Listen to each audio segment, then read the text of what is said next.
And we welcome you to this Saturday, May 31st edition of the broadcast. We welcome back one of my favorite contributors, Patrice Onwuka, who has her own show on WMAL here in Washington, D.C. And she is Miss Economist. And of course, C.J. Jordan with the Jordan Management Group. Let me start with you, Patrice. The courts have invalidated President Donald Trump's tariffs, the federal trade courts. It is a huge blow. Does it derail his ambitions going forward? Are many businesses, including on the international front, privately relieved that the courts have stepped in? Good to see you, Armstrong. I don't believe it alleviates his ambitions when it comes to creating fair trade, what he views as fair trade. Certainly, we have to understand that there are dozens of countries right now that are in negotiations with high-level officials within our government. I'm thinking about the Treasury Secretary, for example, trying to renegotiate trade deals. And before we go there, what does this ruling mean from the court? What is it telling the White House? And then we'll get into all that. Well, it's telling the White House that the courts don't believe the president has the sweeping power to be able to impose tariffs, broad sweeping tariffs for every country. And right now, we're looking at an average of about 10% tariffs for every country, and then some based on whatever is negotiated. So the courts are saying the president just doesn't have that kind of power. Will this be the end of the judicial case? No. I think this will probably be appealed and probably go to the Supreme Court. Well, it's already been appealed and filed to the Supreme Court. But what happens as the Supreme Court reviews and decide to make a decision, or decide not to make a decision? Well, then it gets kicked back down to whatever the most recent lower court decision is, which then the question is, will the Trump administration and President Trump abide by that ruling? And I think it's going to be interesting to see. Will he just abandon all of the trade negotiations and all of the tariffs that have already been imposed? He's certainly been willing to, in some cases, abide by the courts, and in other cases, continue to challenge. I honestly don't know how this is going to play out. Now to the point of the impact it will have. Obviously, Patrice, if we can just be candid here, as broadcasters and commentators, there are many people that are relieved as a result of this ruling. Oh, sure. And why? Well, because the uncertainty that the tariffs have created create price increases, some price increases within themselves. Now, we have not seen in the National Consumer Price Index, the inflation report that gets released every month, we haven't seen inflation hit broadly the entire economy. But you have those anecdotes, the stories of small business owners and manufacturers who are saying, looking 6 months down the line, a year down the line, I'm already seeing price increases. And so either I'm pausing the production that I'm doing, I can't bring containers into products into this country because it's just too expensive right now. And so for some of them, there is a chilling effect. And that's why when the court's stepping in saying, no, President Trump, you can't impose sweeping tariffs, they're looking at this with a sigh of relief. But the story is not done. Explain. Well, if this continues to go back and forth between the courts and the administration, meanwhile, the administration is continuing. They've said they're going to continue to negotiate these new deals. So, what happens as a result? Would new deals be invalidated? I don't think so. It does mean that the trade landscape is still not complete. And we do have a few upcoming deadlines on the horizon. With China, for example, we're looking at some July deadlines coming ahead with their tariffs. And there's been a lot of contention with the United States and the UK, the European Union, whether they can kind of come to some sort of agreement on their levels of tariffs. And you have probably dozens of other countries that are probably now saying, okay, I'm going to take a wait and see approach, because if this president doesn't have the powers to renegotiate or to impose sweeping tariffs, maybe we should just hold on and see how the president and the administration responds to its own court system. Ms. Jordan, let's stay on the courts, because a judge literally just rejected President Trump's wanting to cancel visas for all foreign students at Harvard University. They said he just cannot happen. He's been overruled and another setback, and Harvard doesn't need to comply. What does this mean? And let me remind our viewers on this Saturday that there are three branches of government: the legislative, the judicial, and the executive, all with equal powers of checks and balances to keep each other in check. Ms. Jordan. Well, thank you for having me, Armstrong. I think the next step here is the courts are saying, look, they're questioning, as Patrice says, the authority of what the president can do, the executive branch. But the key to the sauce is Congress. Congress, Speaker Johnson, Majority Leader Thune, they all, being that we control Congress, they all can pass a bill to back up what the president is attempting to do. So, and it can be resolved just that quickly. And the question is, how long will Speaker Johnson them not let me interrupt you again. Then, why is it that if you are president of the United States and you have a majority in Congress, why don't you just change the process and start with Congress at the beginning to make sure that the process is airtight and allow Congress to do its job and give the president the victories that he pursued? Why would we wait on the speaker? Why is it that the president does not pursue this path? I don't think it's that he hasn't pursued this path. I think the president came in like walking tall and carrying a big stick, and he's going to test how far the executive branch authority goes. And just like you're seeing with DOGE, folks did not like the way DOGE was executed, even though it needed to be done. And now the president has submitted a recession package with the consent and recommendations of DOGE and the consent of the agency secretaries of those cuts. And so that will be coming next week. You know, Ms. Onwuka, it's interesting. Consumer confidence rebounds. In a political environment often mired in uncertainty and division, the American consumer has delivered a clear message. This May, that confidence in the economy and spending is returning. What does this tell you, Patrice? Well, it tells me one big R word, it's lost its power, and that's recession. When you think about the start of the Trump administration, and probably within the first month, there was a lot of concern, and probably some of it was manufactured by an all too willing media.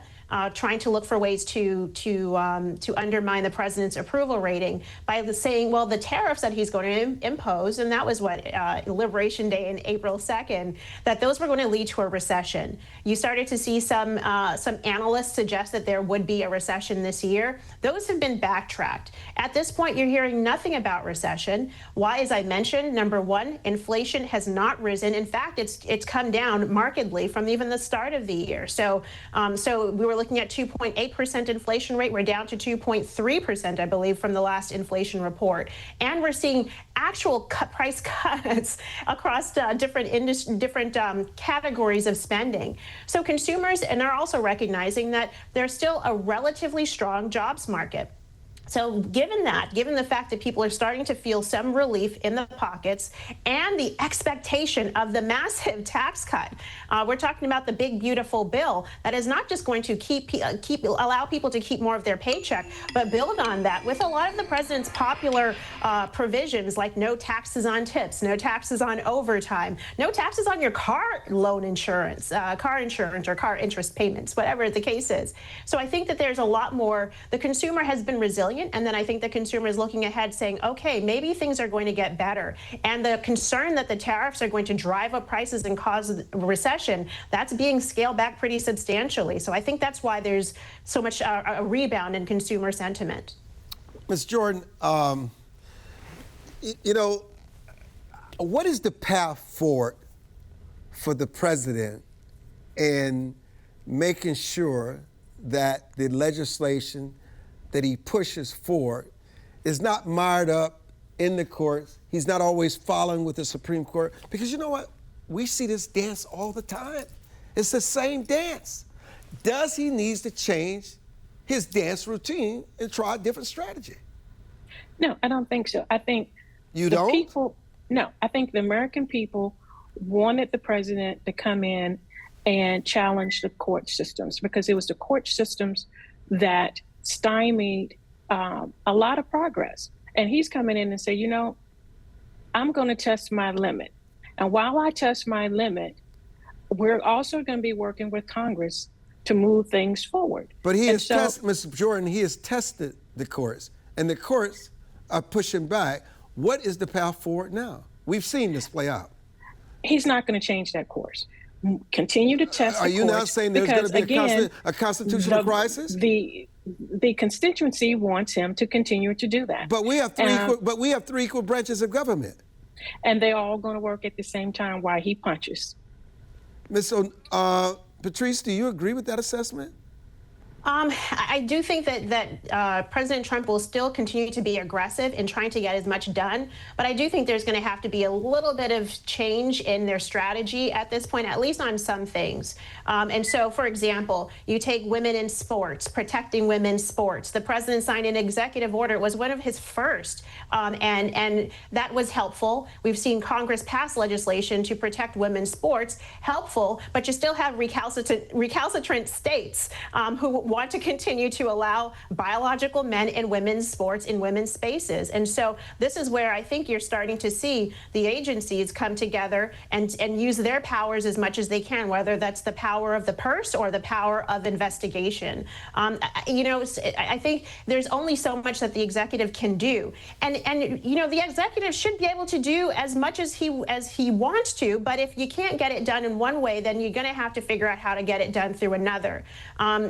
People are looking at DOJ. DOJ has been fantastic in identifying the ridiculous amount of waste and fraud in our government that we've known, but now we have a face for. Well, the president can only do so much. Now it is the Congress's turn to codify a lot of those spending reductions that have been done.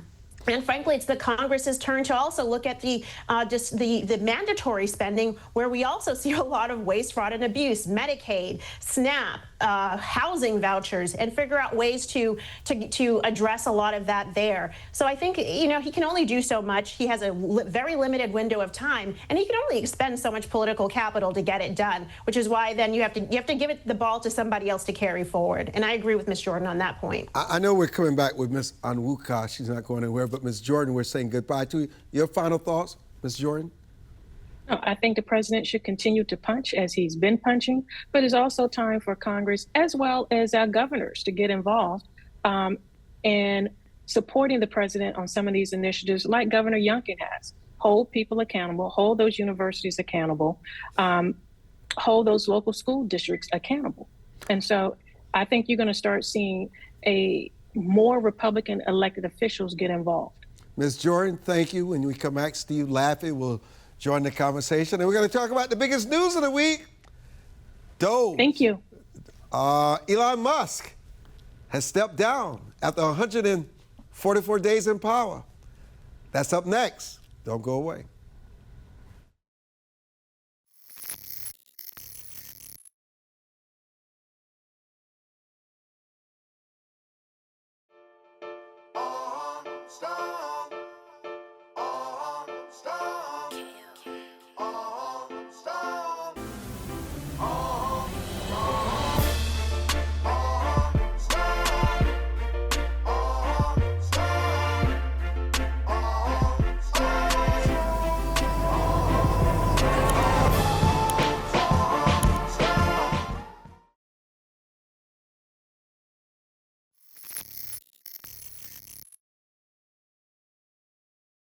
Say whatever you want to say about Elon Musk and your praise and your criticism. I firmly believe, were it not for Elon Musk, Donald Trump would not be president today, especially when you give his tactics and his influence in the state of Pennsylvania. Let's remember, he spent $250 million on re-electing Donald Trump. That's $250 million. That is no walk. in the park. And listen, criticize it, but they all do it, whether it's George Soros, Bill Gates, they all spend money with their favorite presidential candidate. But, however, he did try to trim government. Maybe he should have used scissors instead of a chainsaw. But if you listen to what Doge has put out, they've cut $175 billion and saved for the American taxpayers. But this week, he has officially stepped down as the head of Doge. He was among the most visible people in the early days of the second Trump administration, securing Trump's favor after having fueled, as I said, his 2024 presidential campaign.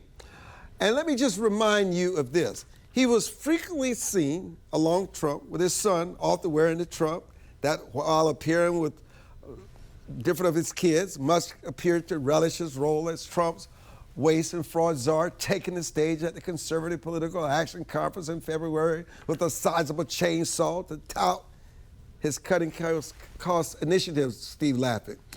But also at one point, he threatened to use his wealth to fund challenges to any Republicans who dared to oppose Trump's agenda. But guess what? He says he's out of that business. He's not funding any more campaigns, presidential or congressional. He's done with it. Now, what has prompted so much to change for Elon and Patrice? Let me remind you, he was the harshest critic of that big, beautiful, bold bill of President Trump. He said it undermined and undercut the work of Doge. And I was very impressed with how measured the president was in responding to it. He said, well, there are going to be issues. We're going to have problems. There's some things I like about it, some things I don't like about it, but we just have to give it a chance to play out. He did not attack Elon as he would others.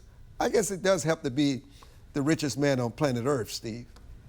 It helps. And in fact, Mr. Musk's comment, and I think it was a great quote, it went like this: you can have a big bill or you could have a beautiful bill, but you really can't have both. So the background of Elon Musk, it's not so much a criticism. He's obviously a genius in one part of engineering, from people that I have seen talk about him. But he obviously did not know what he was getting into and didn't complete the task. So of the $170 billion they say they've cut, it really probably is much less than that because it's not done by legislation. The courts are ruling against Donald Trump everywhere we look. And it seems as though only Tom Massey from Kentucky in the House has any common sense to say, why would I vote for a bill that would raise the deficit $380 billion this year? So all this stuff is just not getting to the point of what's really happening in America, which is a weak dollar, higher real interest rates, hurting middle-class families, and a tax bill that will not help any of this because it won't simplify the tax code. It becomes more corruption, and we wish Elon Musk the best. His sales in Europe are down another 50% last month. Not 5%, folks, 50%. They sold like 7,000 Teslas in Europe last month, not 70,000. So he knew he had to get back to work of what he's probably pretty good at. And there he goes. And to your the thought about criticizing Elon Musk, that is the narcissism of Donald Trump, unfortunately. He refuses to criticize someone who's richer than him because he just can't do it. He thinks those people are great rather than getting people in who can really start cutting the budget. It's very sad to watch this whole thing because it's a drama show. It's a TV show, Armstrong. And we don't need TV shows. We need a stronger dollar. We need a budget that makes some sense, that does what Secretary Percent of the Treasury wants to do. Take GDP deficit to GDP down to 3%. It's now 6.5 going to 7. And if we have a recession, it'll be 10. And then you won't know where to turn because higher real interest rates will drown out any other conversation. You know, what's fascinating, Patrice, is that many people say that Elon Musk benefited greatly with government contracts as a result of this role, and that he will probably benefit afterwards. There's going to be so much scrutiny on Elon Musk and the president. It's just unimaginable. But what they don't talk about enough is what Steve just discussed, is what he lost and the sacrifice and his brand, and just maligned, hated I mean, had to beef up his security. I mean, it's just, and are we saying he only did it for self-interest, not for love of country, Patrice? No, I think he actually, because of what he has lost and will probably lose. Let's not forget that the big, beautiful bill also has some Inflation Reduction Act rescissions in there, meaning that you're going to be scaling back some of those green subsidies that included EV tax credits, for which Tesla would have benefits from. And so he continues to lose by putting the American public forward. Listen, this bill is not perfect, but it does some really important things for the American household, which is to ensure that they don't get a tax increase at the end of this year, which is to ensure that small businesses don't lose a really important deduction that can keep a lot of them afloat. I talked to a lot of small business owners who talked about the 2017 tax cuts and worry that because of the powers in Washington, they would see their income tax rates rise back up to as much as 43, 44% because of Washington. And so, Elon Musk, I think he made a pretty honest assessment. He also may not have understood that this big, beautiful bill, because it's done through the budget reconciliation process, which only requires, 51 votes in the Senate, you could not tackle discretionary spending, which is where a lot of DOGE efforts were. You could tackle some mandatory spending, which is why you see reforms to Medicaid to ensure that Medicaid is for the vulnerable, like pregnant women, disabled people, and not able-bodied adults who are staying at home playing video games. So, there's, I think, some misunderstanding, and that's why you saw Stephen Miller, one of the president's trusted advisors, go out and really lay that out very clearly. DOGE cuts can come in a rescission package as of next week, and there should be greater changes in the cultures at every single federal agency, which I think DOGE helped to expose by saying, hey, the infrastructure is outdated, the tech infrastructure is outdated, the incentives that a lot of federal workers work off of, which is spend down your budget so you get as much as you wanted last year and maybe more, those will start to change. But that's going to be a hard nut to crack.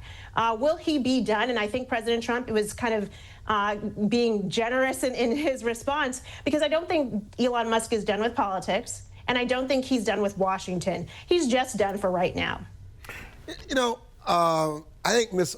Onwuka hit a very, very important point that I think gets so lost in all this Elon Musk criticism or whatever, is that, Steve, government has grown too big. It is out of control. Criticize Elon Musk as much as you want, but Trump and Elon had the right idea. Government is being abused, it's being wasted, whether it's through the SNAP program, whether it's through the welfare programs, whether it's through government contracting, whether it's money to USAID. And these carpetbaggers don't want to disrupt their sugar. That's right. Okay, they don't want to interrupt it. No wonder they're outraged. These NGOs want to continue to get that money, whether it's justifiable or not. Not because they've had it so long, they feel entitled to it. But it's at the taxpayers' expense. So the real question, Steve, is what happens now that Elon is no longer there? Will it continue? Will this government accountability and cutting waste and moving employees that are not doing anything, they're duplicated? You have 2 or 3 people doing the same job. What happens now? What happens now, it's as I said a long time ago in your show, like 100 days ago, that it's going back to the old ways. The insiders will take over. You only have about 100 days or maybe 4 months to make real changes when you become president. And it's over, it's squandered. It's really sad to watch. Elon Musk's efforts were in the right direction, but they're not going to be taking place in the future. It's certainly not taking place in the tax bill. Republicans are afraid to stand up and say what this lady, our other guest, had just said. If they just changed Medicaid and said, listen, we can only have at most 10% of the people in any state on Medicaid. Well, what would happen in California? Like 27% of the people would have to come off. So if they just went through a process and then went out as Republicans and said, listen, we're just saying, and I'll just tell you the truth, we're just saying what Jimmy Carter said in '76, a Democrat. He said he campaigned for president on workfare, and tell people, show photos, show videos of people who are able to work sitting around playing pool. Do this all day long and you'll have the people of America behind you. The intellectual laziness of what they're doing in Congress is so incredible to watch, because there are easy pickings like on Medicaid that would save hundreds of billions of dollars per year. They simply refuse to do so. Pick any topic on this big, beautiful bill of what people are willing and not willing to do. President Trump, for example, they campaigned, and it was beautiful to watch, actually, say the word beautiful, taking the state and local tax deductions down to 10,000, basically telling Democratic states in New York, screw you. And now he wants to go back to 40,000. This is like backtracking on things they've already decided and won on. Pick a new battle and win is my advice. But I actually disagree. I don't think we'll hear from Elon Musk about this ever again. He took his lickings. And this is the problem in America too. You find someone who's a genius at something, Elon Musk, on like putting together a factory, let's say, right? To build cars and just the way he can look at things. I can't do it. Almost nobody else can do it. Oh, I'm not going to say that. Why would he be a genius on other things? Yeah, I think there's a lot of talent in the world. He's just blessed with something that's very unique that we all have. You just have to discover it. And then you have to have the money to finance it to make sure the world knows you have it too, and then the world buys into it. A lot has to do with resources, why others' geniuses discover it and others just lay dormant for a lifetime. But anyhow, we have so much more to discuss when we come back. Don't go away.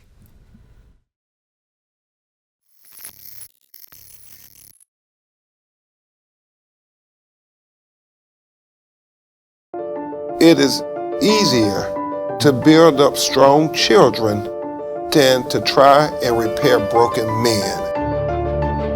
The streets are plagued with crime, violence, there's a lot of poverty, and it's all a result of lack of education that's happening in our schools. So it really is a crisis. We come from very different political perspectives, but we've come to the same conclusion, and that is there is a crisis in the classroom. Children are being deprived of quality of life because they're being deprived of a good education. We must solve this problem. It's incumbent upon all of us to join hands together to get this done. We can't afford to wait one more day before we address these issues, because every day we lose another child. Let's stop the politicking. Let's stop the games. Let's really do something to give these kids a real chance at life and being a part of that American dream. We need accountability for funding. Many of the districts where you're seeing very low test scores, students graduating with very low literacy and math comprehension rates, they are receiving a lot of funding. So where is the money going where our kids aren't being adequately educated? If you believe every child is deserving of a quality education, please go to educationjusticefoundation.com.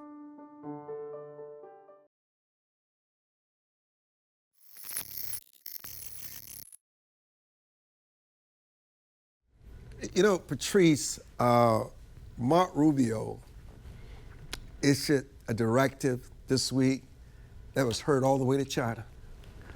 And what am I talking about? He said they will begin to aggressively revoke the visas of Chinese students studying in the United States who they perceive as spies, cracking down on it. And they also said that government, the United States government, will protect Americans who are being punished overseas for free speech, especially in the places like the United Kingdom. Your thoughts? It is breathtaking to watch the Trump administration, like Marco Rubio, really wield its power with, against some our foes here, China, in this example.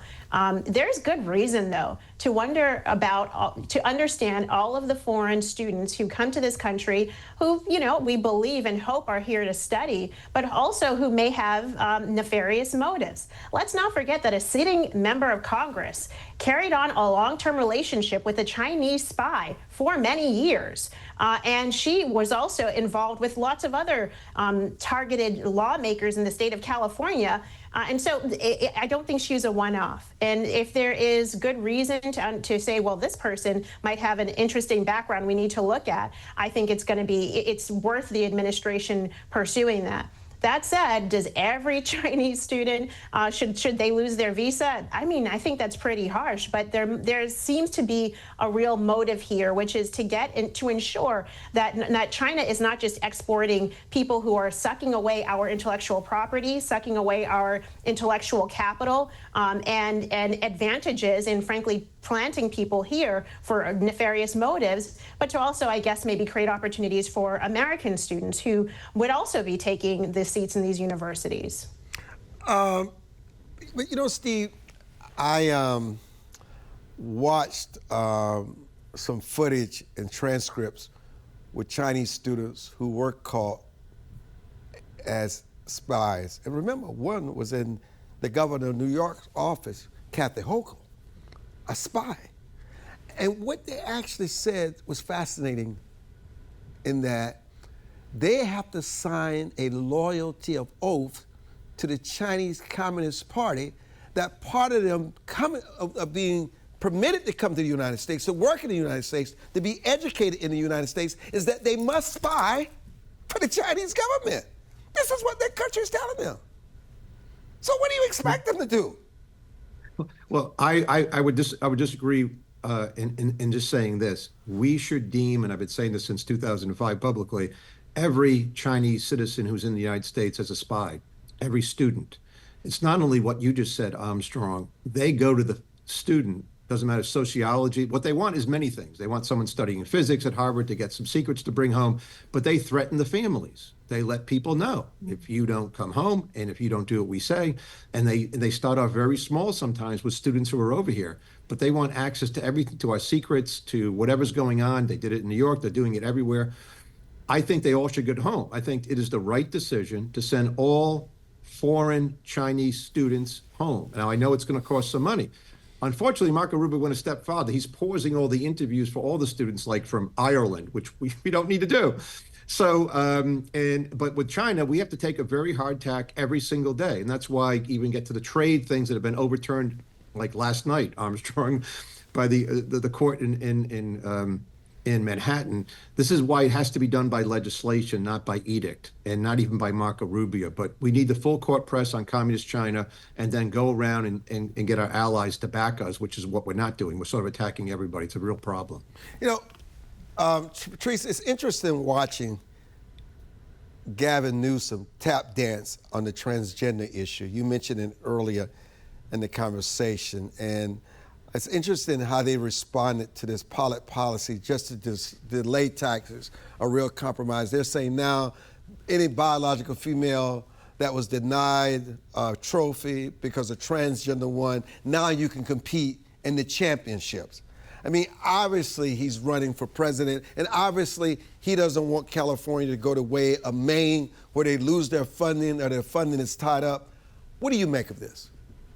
Oh, he's just as disingenuous, as everything he's done when it comes to women's sports. No one believes him because he's placating to a very small demographic. This is like a 90-10 issue in this country, where Americans recognize women's sports should be for biological women. There are safety issues. There are fairness issues at play. And he's on his podcast admitted so much, but he recognizes that the LGBT community is strong, vocal, and has dollars. And he doesn't want to lose a small faction at the expense of young women who simply want to compete in a fair, equal place. And beyond just sports, Armstrong, this is about women's spaces, prisons, locker rooms. There should not be biological men posing, masquerading as women, invading our private spaces where we should be safe from sexual predators.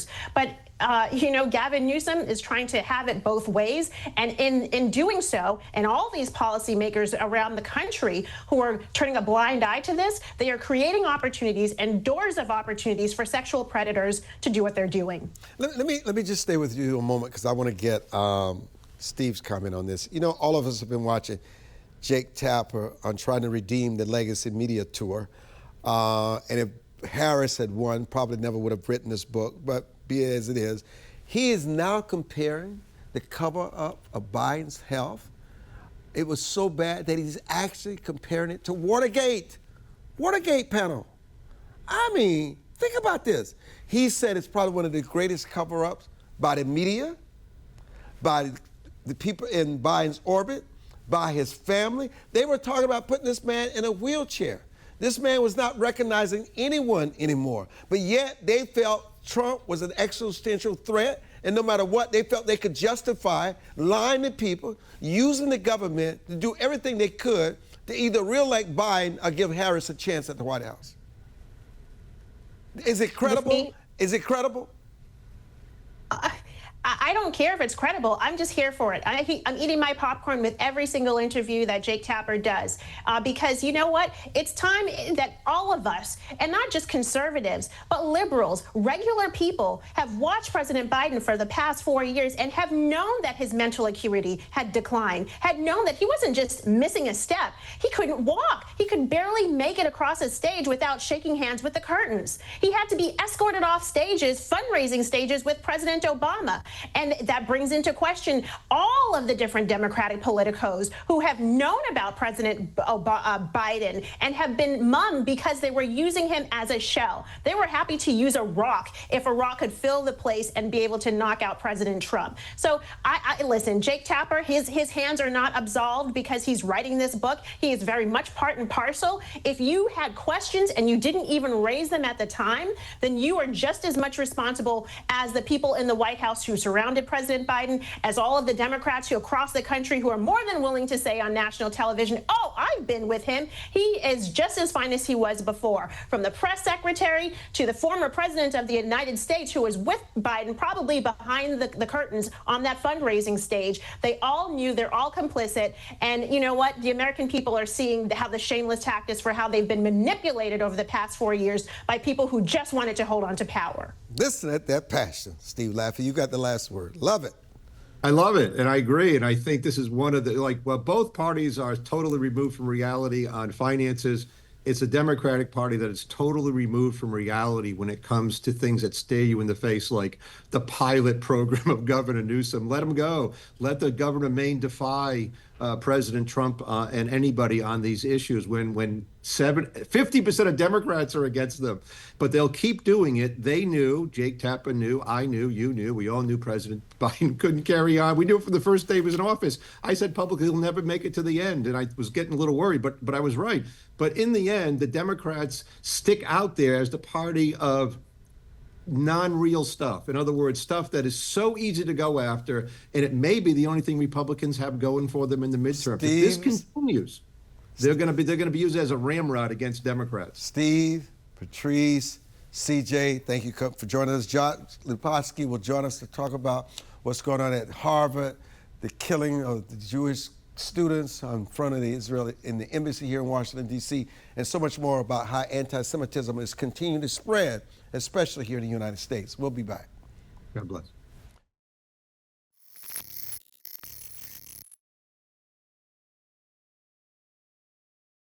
As a home buyer, you need a lender who cares about your home ownership dreams.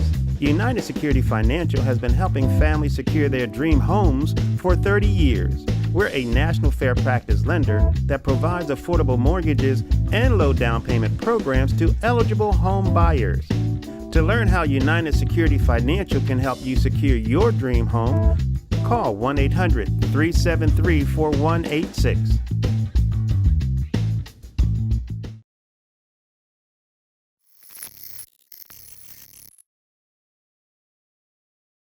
Josh Lipowsky joins us today. He's a runs the Extremism Project and a senior research analyst. We thank you so much for joining us. How rampant is the problem of anti-Semitism, particularly in America today? And please be candid. Thank you for having me. Unfortunately, the anti-Semitism is a resurging problem in America today. As we look at numbers reported by law enforcement as well as anti-Semitism monitors, the numbers we're seeing are the highest they have been in decades. Last year, they recorded the highest numbers. The year before that, they recorded the highest numbers. And this, every year, it seems to be getting a little bit worse.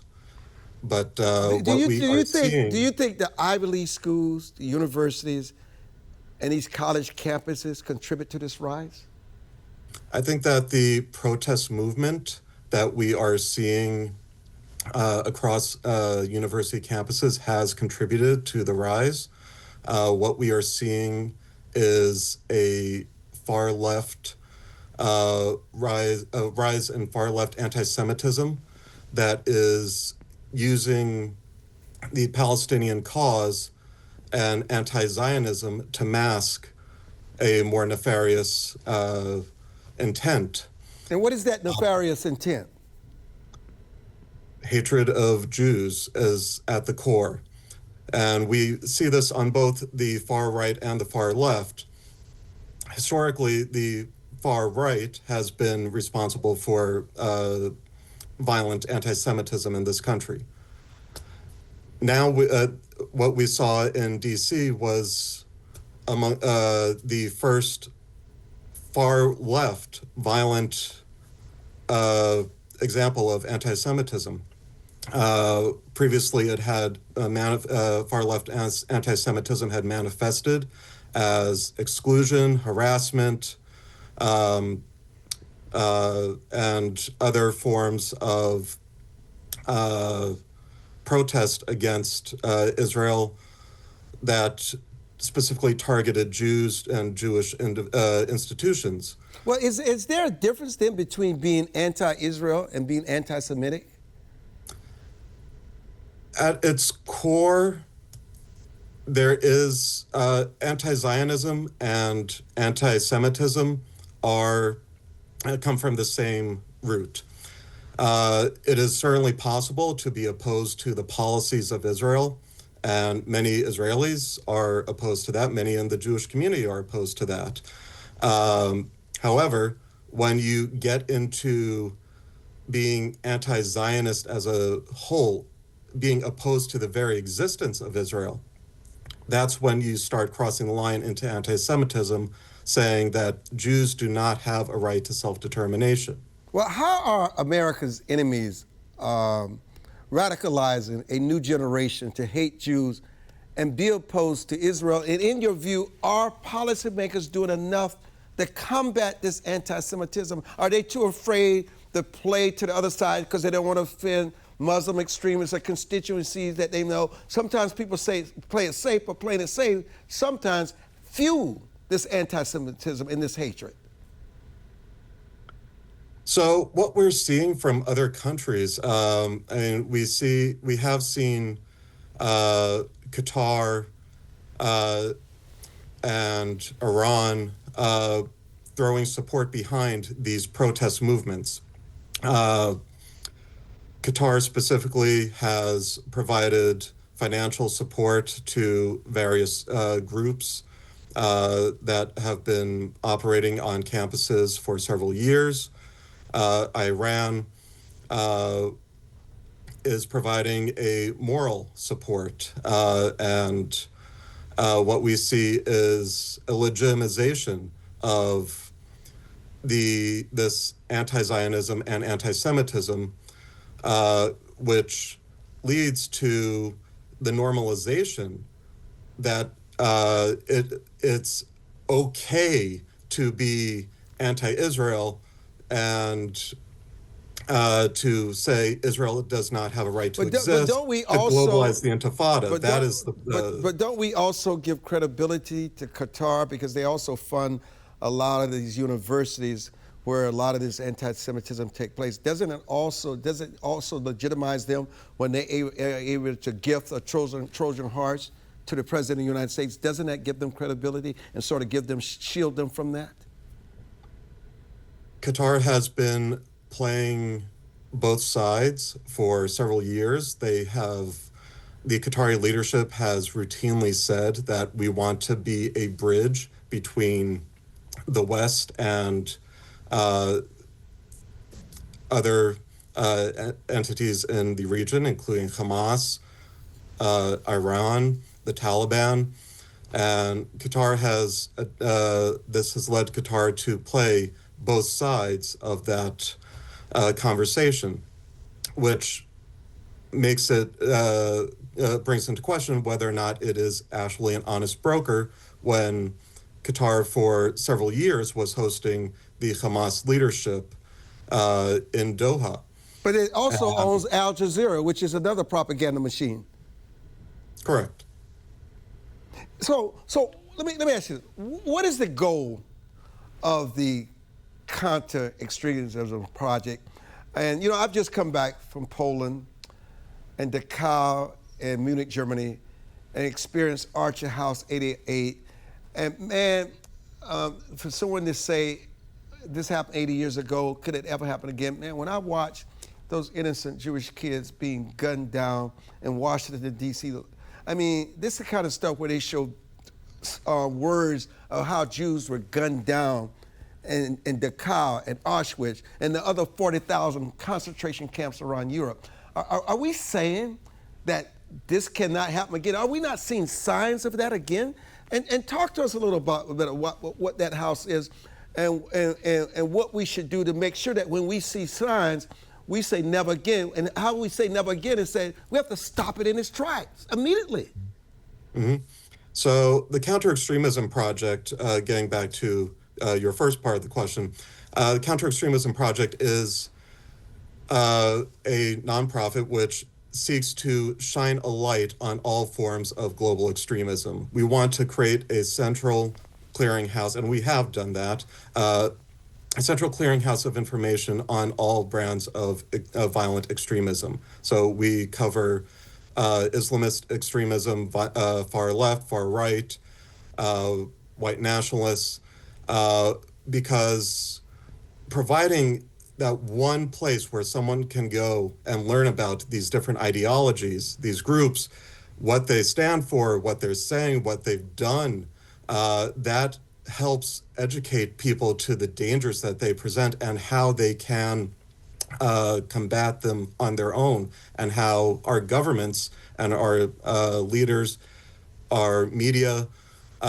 can shine a light on these groups and really work to take them down. Well, Josh, that brings us to something else here.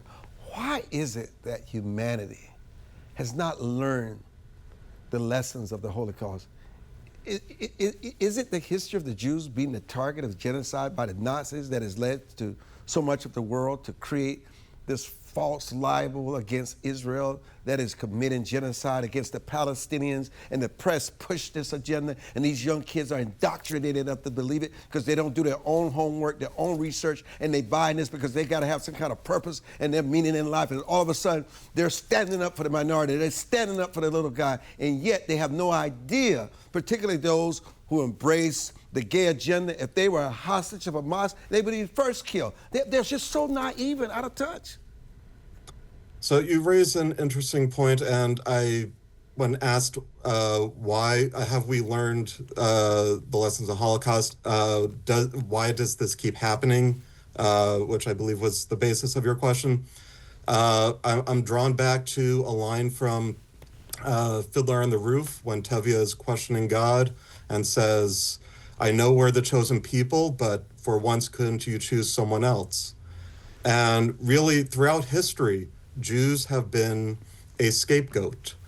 Jews were scapegoated for being a nationless state. They were nationless people, stateless people. They were scapegoated for having different religion, they were accused of killing Jesus.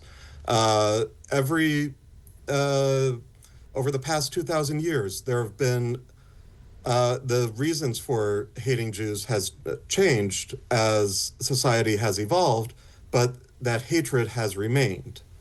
And we see it continuing to evolve. And in the 20th century, we saw, in the 19th century, we saw Jews being hated for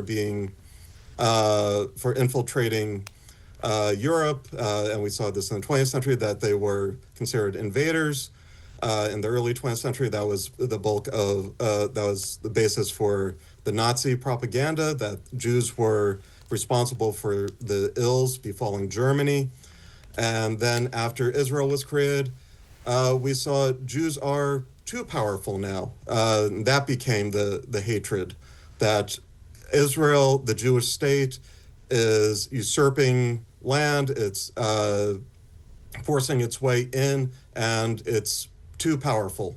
So whether Jews have been a stateless, powerless people or a powerful people in their own state, we see that hatred continue, and it comes from all sides. It's on the far left, it's on the far right. At the core, it's the same thing. It comes down to the idea of Jewish power, whether or not it's Jews wielding too much power or not having enough. Let me quickly ask you this. Let me quickly ask you this in the 2 minutes we have left. How does cutting visas for students intersect with the broader? How does cutting visas for students, which the Trump administration is going for, intersect with the broader immigration debate and national security concerns, making sure that this anti-Semitism is not fed through a lot of foreign students at these elite universities? So the visa issue is a bit more complicated. I think that there's certainly there is reason to question whether or not people who are receiving visas have been involved in extremists and spreading extremism back at home, and they should be thoroughly investigated during the due process of the visa process. The issue of whether or not it's right to cut the visa program itself, I'm not going to comment on that, but we do have an issue with people who are spreading various forms of hatred that are bringing that locally. Let me ask you, do you have a website? I've got about 20 seconds left. Do you have a website where others can learn more about your organization? Sure. Our website is counterextremism.com. Counterextremism.com. Listen, Josh Lipowsky, thank you so much for joining us. Thank you so much for what you do. I know we moved it pretty rapidly here because we wanted to get a lot in. I want to thank all our guests for joining us today on this edition of the Armstrong Williams Show.